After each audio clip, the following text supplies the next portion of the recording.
So my name is April Manderson and I'm a member of the congregation of Liverpool Parish Church. I'm also an art historian working to complete my PhD in art history, and I also work as a member of the collections team of the Barber Institute of Fine Arts.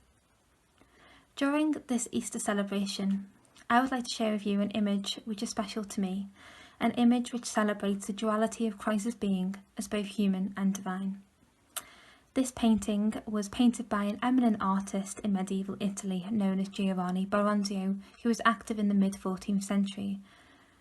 Originally, this image came from the city of Rimini on Italy's Adriatic coast. Now let's look closely at the images which decorate this beautiful panel. At the very top of the painting, we have an image of a kneeling angel Gabriel who announced to the Virgin that she is pregnant with the Christ child.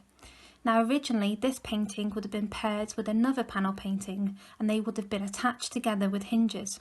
At the very top of this painting we would have seen an image of the Virgin receiving Gabriel's blessing. As we move down our panel painting, we now come across an image of the Nativity.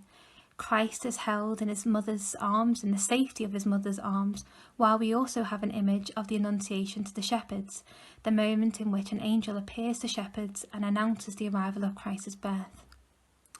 The final image of this panel depicts Christ again being held in humble embrace, but this time it's paired with a triumphant and celebratory image of the adoration of the Magi, the moment in which three kings come to celebrate Christ's arrival on earth, bringing gifts. The pairing of these images of Christ being held safely within his mother's arms with the arrival of shepherds and the arrival of kings illustrates the certainty of Christ's ministry on earth. But equally, as we have the certainty of Christ's life, we have the certainty of his death and resurrection that we celebrate at Easter.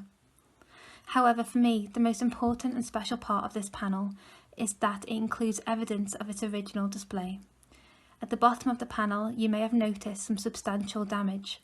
This damage was caused by the flickering flame of a candlelight. Originally, in the 14th century, this image would have been displayed above candlelight so its Christian beholder could study its imagery in the dark. For me, this is so special, as many images from the medieval period we have no understanding of how they would have originally been displayed, and this image is special because it gives us an insight into how these Christian images were used in the 14th century. I hope you've enjoyed looking closely at this image with me. For me, this is just an exceptionally beautiful panel.